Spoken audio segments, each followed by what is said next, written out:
Captain Han paced across the command deck of the UES Harbinger, the most powerful ship in Earth's fleet. The stars shone brightly on the main screen as the crew worked at their stations. Han was tall and serious, with 20 years of service in Earth's space forces. His dark uniform showed the marks of his high rank. "Captain, we're getting a strange signal," said Officer Choi, her fingers moving quickly over her console. "It's not using any code we know." Han moved closer. "Show me." The screen filled with strange symbols and patterns. The translation computer worked for several minutes before words appeared. "Please help. Our world is dying. The Krell attack us. You are our last hope." Han called Admiral Kim at Earth Command right away. The Admiral's face looked tired on the screen. "We've checked the signal," Kim said. "It comes from a system we call ND-459, about 3 weeks' travel at top speed. Our deep space probes show a civilization there we've never contacted." "The Nixari," Han said, reading the report. "And these Krell attackers. A species we've heard rumors about. They take over planets and strip them of everything valuable. They don't leave survivors." Han frowned. "Why contact us? There are older spacefaring races closer to them." "They've been watching us," Kim explained. "Our broadcasts, our expansion. They think Earth's fleet is the deadliest in this part of the galaxy." Han almost laughed. Earth had only been traveling between stars for 50 years. Their weapons were advanced, yes, but mostly untested against real enemies. The few battles they'd fought were against pirates and small raiders. "It's a reputation we've encouraged," Kim admitted. "Makes other species think twice before challenging us. But now someone actually believes it," Han said, "and needs our help." The Admiral nodded. "I've called all the top officers to decide what to do. The problem is bigger than just helping strangers." 2 days later, Han sat in a large meeting room at Earth Command. Military leaders argued around the table. "We can't risk our main fleet on an unknown mission," General Park insisted. "What if it's a trap?" Admiral Yoon disagreed. "If we ignore this call, what does that say about humanity? That we make empty boasts." "The Nixari have valuable materials we need," pointed out Admiral Lee. "If the Krell take their world, who will they target next? Maybe us." Han studied the intelligence reports. The Krell had taken 12 planets in the last 30 years. They used strange gravity weapons that pulled ships apart. Their armor resisted normal weapons. Admiral Kim finally stood. "I've made my decision. Captain Han, you will take the first fleet to the Nixari homeworld." "Sir," Han was surprised. "The first fleet is our strongest force." "Exactly," Kim said. "If we're going to do this, we commit fully. You leave in 3 days." Later, in the Admiral's office, Han asked the question bothering him. "Why me?" Kim looked at him carefully. "Because you understand what's at stake. This isn't just about saving the Nixari. This is humanity's first real test in the galaxy. If we succeed, everyone will know Earth keeps its promises. If we fail..." He didn't finish. Han spent the next days preparing his ship and crew. The Harbinger was Earth's newest battleship, with rail guns that could hit targets millions of kilometers away and shields that could absorb massive damage. Officer Choi approached him the night before departure. "Captain, the science team has been studying the Krell signals we intercepted. They use gravity to attack and defend. Dr. Lee thinks our plasma cannons might work against them." "Good," Han said. "We'll need every advantage." On launch day, Han stood on the bridge as the massive fleet prepared to jump to faster-than-light travel. 20 ships carrying Earth's best weapons and soldiers, the pride of humanity, about to face its greatest challenge. Lieutenant Ba at Communications turned to him. "Sir, we're receiving another message from the Nixari. Their outer colonies have fallen. The Krell will reach their homeworld in 30 days. Han nodded grimly. "Send to all ships. We depart now. Maximum speed." As the stars stretched into lines of light around them, Han thought about the responsibility on his shoulders. Earth had claimed to be strong. Now they needed to prove it, not just for the Nixari, but for humanity's future among the stars. The Harbinger led the fleet into the unknown, toward a battle that would test everything they thought they knew about themselves. The UES Harbinger cut through the darkness of space, leading Earth's fleet toward the distant Nixari system. Captain Han stood by the main viewport, watching the stars streak by as they traveled faster than light. 20 ships followed behind, carrying Earth's best weapons and 5,000 soldiers. "Captain, we're picking up something strange ahead," said Lieutenant Ba. "A ship badly damaged." Han ordered the fleet to slow down. As they approached, they saw a small vessel drifting in space. Its hull was twisted and torn, with strange burn marks along one side. "Life signs?" Han asked. "3 survivors," Officer Choi replied. "Not human. Not Nixari based on the profiles we received." Han ordered a rescue team. Hours later, the survivors were brought aboard. Thin, green-skinned aliens with large eyes. They called themselves the Vini.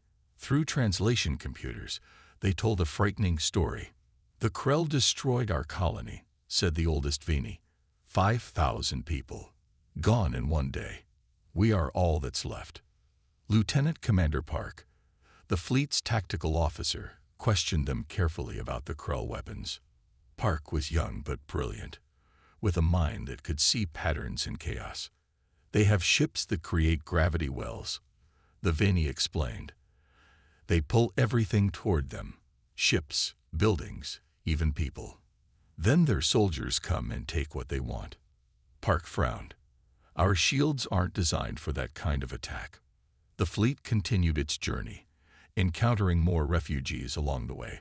They passed planets where Krell ships had already come and gone, leaving only ruins. Han ordered teams to collect any Krell technology they could find. Dr. Lee, a small woman with intense eyes and quick hands, led the science team studying these pieces. She barely slept, working day and night in her lab. "The Krell manipulate gravity like we manipulate electricity," she explained to Han during one briefing. "It's both their weapon and their shield." "Can we counter it?" Han asked. Lee shook her head. "Not yet. I need more information." Their breakthrough came 2 weeks into the journey. The fleet detected a small Krell scout ship and managed to disable it. The Krell crew died before they could be captured, but the ship provided what Lee needed. "Look at this," she said excitedly, showing Han and Park a hologram of the Krell engine. "They use gravity for propulsion too, but the field has to be perfectly balanced. If we could disrupt that balance, their ships would be crippled." Park finished. Lee nodded. "I can modify our plasma cannons to create a specific frequency that will interfere with their gravity fields." While Lee worked on weapons, Captain Han made contact with the Nixari themselves. Using quantum technology that allowed instant communication across vast distances, he saw a Nixari for the first time. The alien that appeared on screen looked like a person made of crystal. Light moved through its transparent body, creating patterns of color. When it spoke, its voice sounded like gentle chimes. "Captain Han, I am Speaker Tal of the Nixari High Council. We thank you for answering our call." Han was surprised by how beautiful the alien was. "We come to help. Tell me about your world." The Nixari explained that their civilization was over 10,000 years old. They had mastered science and art, building cities of crystal and light. They showed Han images of towers that captured starlight and turned it into music. "Why didn't you develop weapons?" Han asked. "The galaxy can be dangerous." "We believed all beings would choose peace if given the chance," Speaker Tal said sadly. "We were wrong." As they talked more over the following days, Han learned that the Nixari had resources the Krell wanted, special crystals that stored enormous amounts of energy.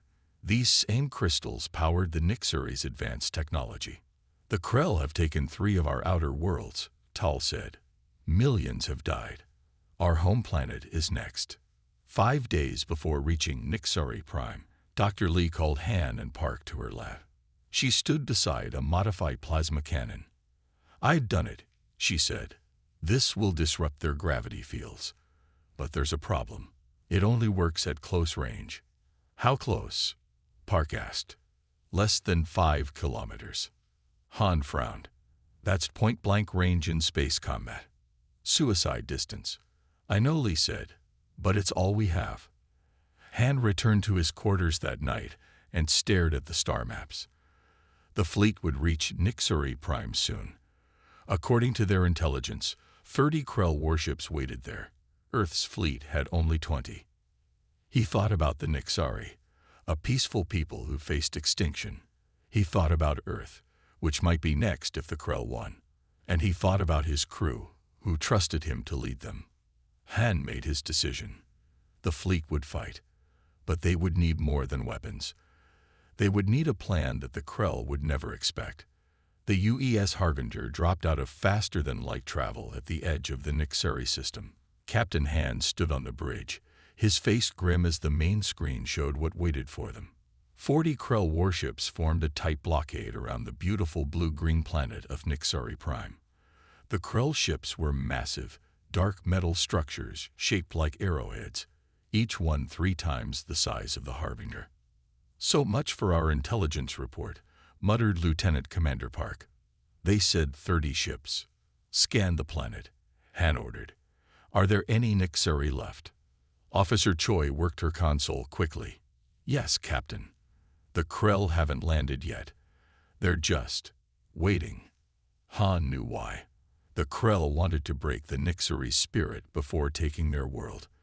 Make them watch as their last hope. Earth's fleet was destroyed. The communications officer spoke up. "Captain, we're receiving a transmission from the largest Krell vessel." The screen filled with the image of a Krell commander. The alien had gray skin stretched tight over a skeletal face. Its eyes were black and empty, like holes in space. "Human vessels," the Krell said, its voice deep and metallic. "This system is now under Krell control. Leave immediately or be destroyed." Han stood tall. "This is Captain Han of Earth's First Fleet. We have come at the request of the Nixuri people. We ask you to withdraw from this system." The Krell commander made a sound that might have been laughter. "You have 10 minutes to retreat. Then we will show you why the Krell Dominion has never known defeat." When the screen went dark, Han turned to his crew. "Send to all ships. Deploy in hammer formation." The Earth vessels moved quickly, forming a tight arrowhead pattern with the Harbinger at the tip. The larger battleships formed the core, while the smaller, faster ships took positions on the outside. "Hammer formation," asked Dr. Lee, who had come to the bridge. "What is that?" "An old strategy," Park explained. "We punch through the center of their line with our strongest ships, then spread out behind their formation." Han nodded. "The Krell won't expect us to attack directly. They think we'll retreat." As the Earth fleet moved forward, Han gave his final orders. "All ships, prepare modified weapons. Target their propulsion systems first." The distance closed. 10,000 kilometers. 5,000. 1,000. They're powering weapons. Choi called out. "Now," Han ordered. The Harbinger's railguns fired first, launching special rounds that Dr. Lee had designed. They struck the lead Krell ship and exploded, releasing a pulse that disrupted the gravity fields around it. The massive vessel shuddered as its protective shields failed. The entire Earth fleet opened fire. Smaller, faster ships darted between the Krell vessels, firing precisely at the engine sections that Park had identified as vulnerable. 3 Krell ships drifted out of formation, their propulsion systems damaged. "It's working," Park shouted. The Earth fleet broke through the center of the Krell line, exactly as planned. Now they could attack the Krell from behind, where their ships had less armor. "All vessels, continue the attack," Han ordered. "Focus on their engines." For 20 minutes, the battle seemed to be going Earth's way. 12 Krell ships were disabled or destroyed, while Earth had lost only 2 smaller vessels. Then everything changed. The largest Krell ship, their command vessel, moved to the center of their formation. Great panels on its sides opened to reveal a massive device that began to glow with blue energy. "Captain, I'm detecting a massive gravity distortion," Dr. Lee shouted, checking her instruments. Before Han could respond, the Harbinger shuddered violently. Outside, space itself seemed to bend as an invisible force pulled on the Earth ships. 3 smaller vessels couldn't resist the pull and were dragged toward the Krell flagship. "It's some kind of supergravity well generator," Lee said, "much stronger than anything we've seen before." Han watched in horror as one of Earth's ships was crushed like a tin can as it got too close to the Krell device. A second ship managed to fire its engines at maximum power, but it was slowly losing the battle against the pull. "We need to destroy that generator," Han said, "but our ships can't get close enough to use Dr. Lee's disruptors." The communication screen lit up. Admiral Kim appeared, speaking from the carrier UES Artemis at the rear of Earth's formation. "Captain Han, we have one option left," Kim said, his face serious. "The Artemis carries a squad of Titan mechs. They're small enough to slip through the gravity field if they use short bursts of power." Han understood immediately. The Titans were 12-meter-tall humanoid machines, piloted by humans. They were designed for fighting on planetary surfaces, not space battles. But they were small and maneuverable. "It's a suicide mission," Han said quietly. "Maybe not," Kim replied. "The pilots think they can reach the Krell flagship, board it, and destroy the gravity generator from inside." Han looked at his tactical display. More Earth ships were being pulled toward destruction. They had no choice. "Do it," he said. On the Artemis, 12 Titan mechs prepared for launch, their pilots strapped in, knowing many might not return. The lead pilot, Major Jun, gave a final thumbs up as her launch tube sealed. The mechs blasted out from the Artemis, tiny figures against the backdrop of the massive space battle. They fired their thrusters in careful bursts, fighting against the pull of the gravity well while trying to stay on course for the Krell flagship. As Han watched from the Harbinger, he prayed that these brave pilots would reach their target before the Earth fleet was torn apart. Lieutenant Song felt her Titan mech shake violently as another gravity wave hit. Through her view screen, she could see 3 of her squad struggling to maintain their course toward the massive Krell flagship. The 12 Titans looked tiny against the enormous warship. "Stay in formation," Song ordered through the comm system. "Short bursts only. Save fuel for the boarding." Song had been piloting Titans for 7 years. The machine stood 12 meters tall, with powerful arms and legs controlled by the pilot's movements. Inside the cockpit, Song moved her arms, and the Titan's arms moved too. The mech's fusion core hummed behind her, providing power for the thrusters and weapons. 2 kilometers to target, reported Sergeant Min, her second in command. "The gravity is getting stronger." Song saw one of the Titans spin out of control, pulled toward the heart of the gravity well. The pilot fired all thrusters but couldn't break free. "I can't hold it," shouted the pilot, panic in his voice. Without hesitation, Song changed course. She pushed her thrusters to maximum and grabbed the out-of-control Titan. The strain made her mech's arms creak, but she managed to pull the other pilot back on course. "Thanks, Lieutenant," the pilot said, his voice shaking. "We all make it, or none of us do," Song replied. When they reached the hull of the Krell flagship, Song activated her mech's plasma cutter. The blue beam sliced through the dark metal, creating an entrance large enough for the Titans to enter. One by one, the mechs pushed inside. The Krell were not prepared for enemies inside their ship. They were tall, skeletal aliens with gray skin and black eyes. They fired gravity weapons that could crush a human instantly, but the Titans' armor protected their pilots.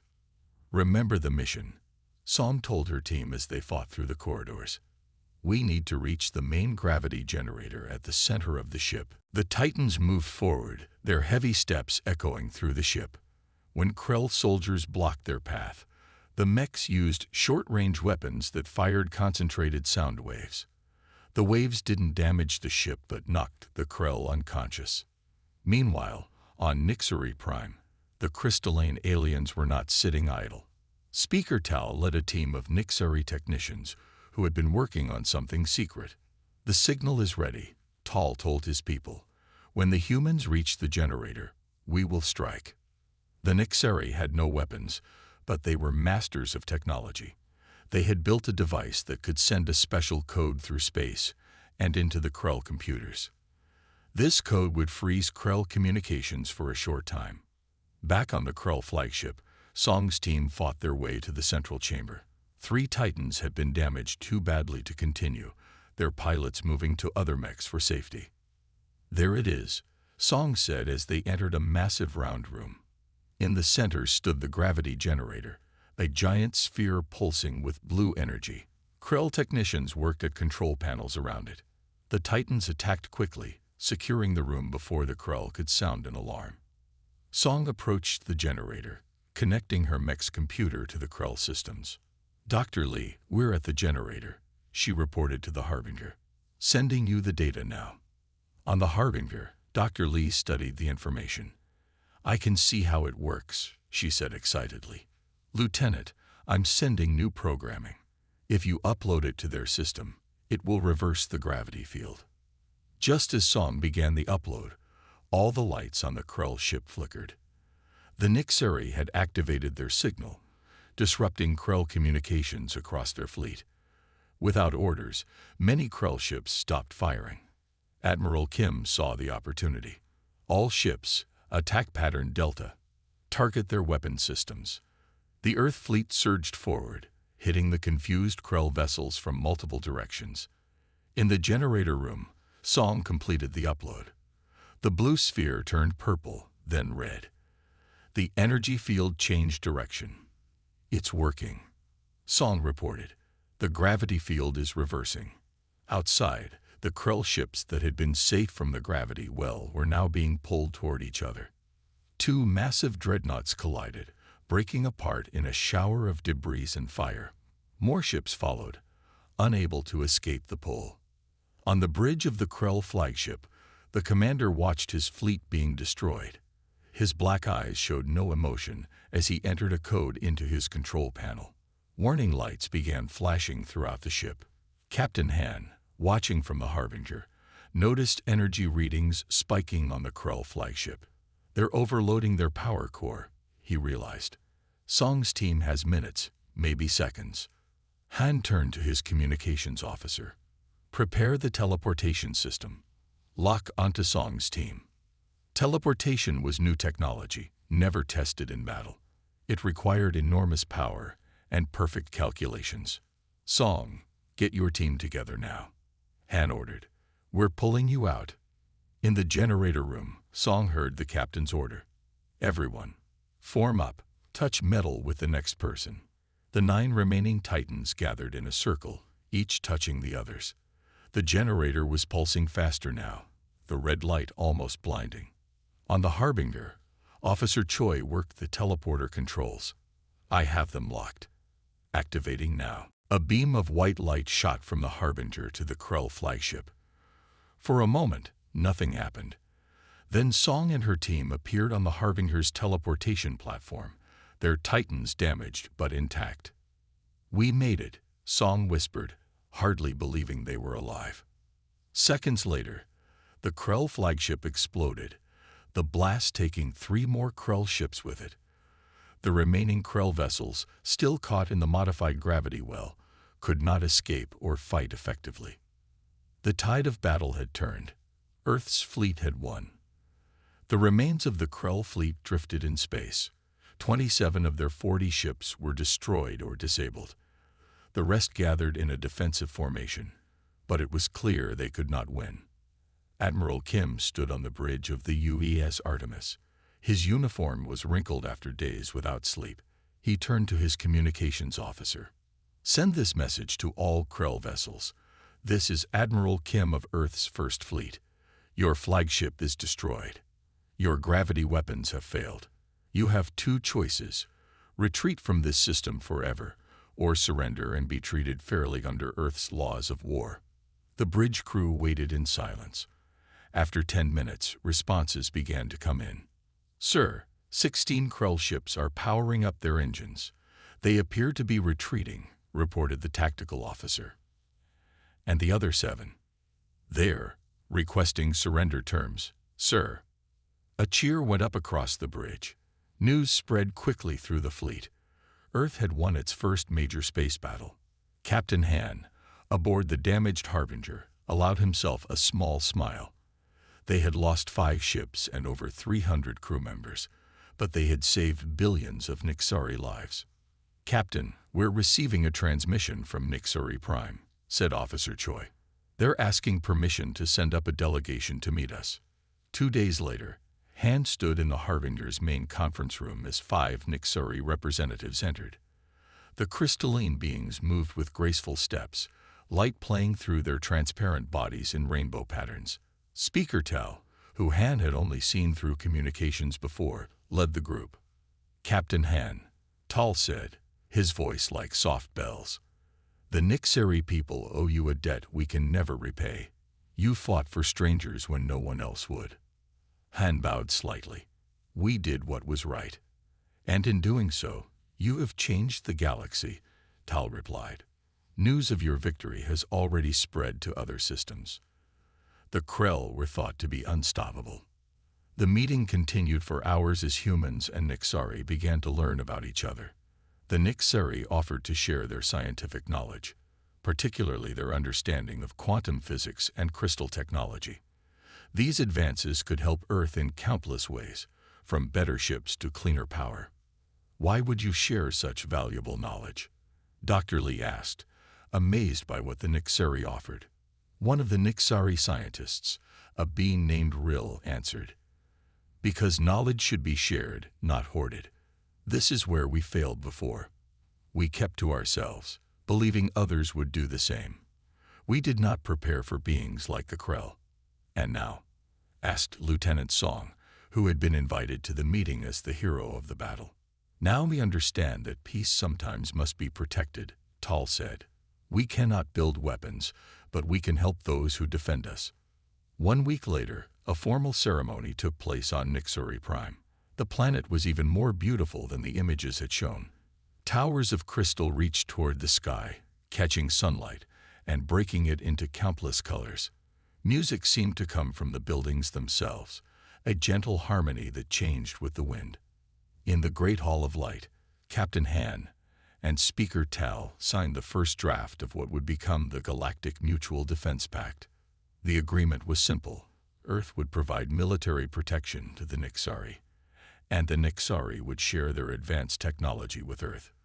"This is just the beginning," Admiral Kim said during the ceremony. "Already we have received messages from 3 other species who wish to join our alliance. These were races who had suffered under Krell attacks or lived in fear of them." The news that the mighty Krell fleet had been defeated by the humans of Earth spread hope throughout that part of the galaxy. Lieutenant Song was honored by both humans and Nixari. The Nixari created a special crystal statue showing her Titan mechs standing against the Krell. Song found it beautiful, but was embarrassed by the attention. "I was just doing my job," she told Captain Han. "Sometimes doing your job changes history," he replied. As the Earth fleet prepared to return home, they left 3 ships behind to protect Nixari Prime. The Harbinger would lead the journey back, carrying Nixari diplomats who would visit Earth for the first time. On the night before departure, Admiral Kim stood on a balcony overlooking the Crystal City. Captain Han joined him, both men looking at the stars above. "When we left Earth, we were an untested fleet with a scary name," Kim said. "Now we return as heroes. And with new responsibilities," Han added. "Other species will look to us for protection now." Kim nodded. Earth's deadliest fleet has become something more important, the foundation of peace. As the sun rose over Nixari Prime, casting rainbow light through the crystal towers, both men knew the galaxy had changed forever. Humanity had proven itself not just through strength, but through courage and compassion. The journey home would be long, but Earth would never be the same. They were no longer alone in the universe. They had found not just allies, but friends among the stars. The end.